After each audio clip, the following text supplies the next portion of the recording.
Oh no! It's a dragon! Fuck! Run! Everyone run away!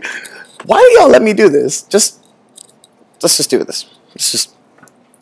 Let's just move on. Hello everyone, and welcome to the most recent episode of Tea Time, where we sip tea and we have a talk about things that are important in the world today, and yeah, I guess that's where we are right now. I want to thank everyone for being so patient with me for how long it's been since I've been away. Life has been a little hectic, and I'm working on some things and getting some parts of my life together. And I just want to say thank you for all of the people who have been in my corner for as long as you have been, and for everyone who continues to be in my corner even after all this time has passed. So a little bit about where I am.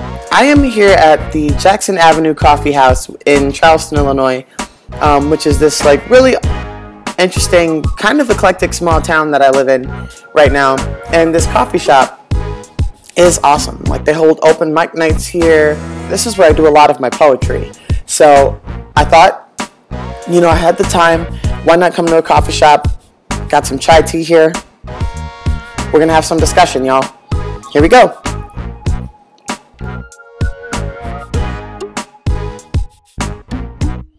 So, clearly, y'all know what I'm about to talk about. I want to tell y'all a little bit about a woman named Rachel Dolezal.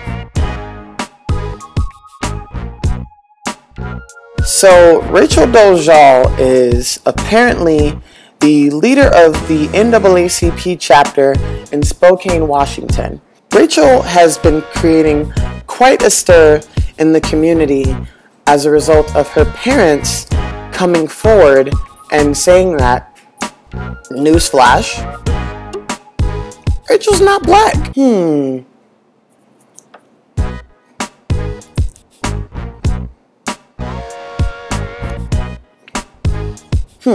One of the reasons this situation has been brought to light has been a result of this photo here. If you'll notice, the photo on the right doesn't necessarily give us the impression that this person should be the head of any NAACP chapter anywhere. Clearly, we are in the middle of a situation here where co-opting is happening at the most aggressive form that I have seen probably in my entire life. We're seeing a woman who apparently is a professor of Africana education, of Africana studies at Eastern Washington University. This woman apparently has 2 black sons, shown in this picture here. So now we have to ask the question, what do we do about this?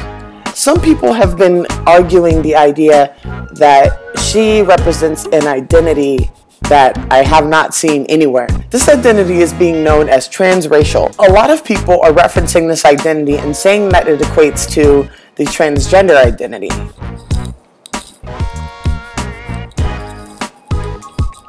You want to run that by me again? So there's this idea that Rachel Dolezal is a transracial woman, which implies that she has been so placed under the idea of dysphoria that she has gone through the measures to convert her old picture, her old appearance, to match her true racial identity on the inside. I have to have another one. Y'all, I'm confused. I went online.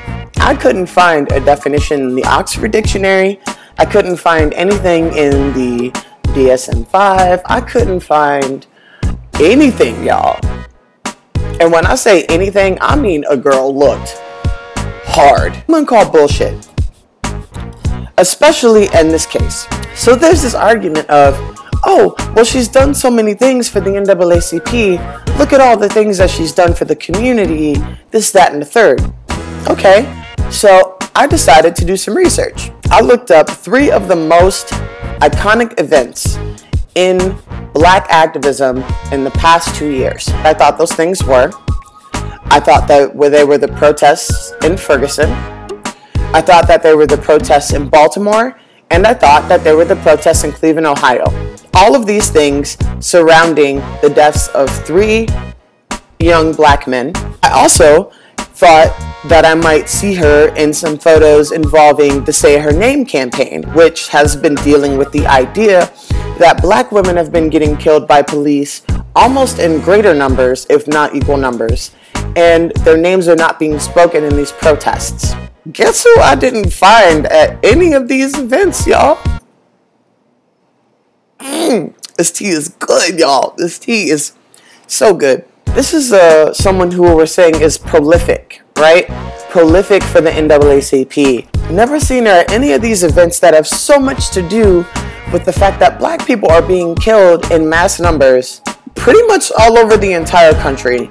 We're dealing with a woman who claims to have been black for 20 years of her life, according to research. When both of her parents came forward to inform the media that this woman is Czech, Swedish, and German, including possible traces of Native American. Y'all. And here we go with the Caitlyn Jenner references. We should kind of think of the idea of gender dysphoria as an equation to racial dysphoria. Okay, so y'all mean to tell me that the idea of creating an entirely different life is just her trying to be her true self? There's also this idea of using Caitlyn Jenner as a reference for transracial identity. Like Caitlyn Jenner is an example of anything that has to do with the difficulties that trans people face at all. That ain't none of my business though. I guess I'm gonna leave it there. I'm gonna try really hard not to talk y'all to death about this situation. You guys know my opinion, but I wanna know yours.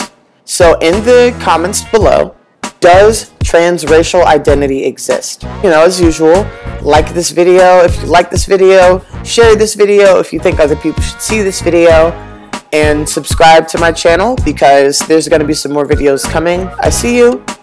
I love you. I lift you. This is VDE for Tea Time. Peace.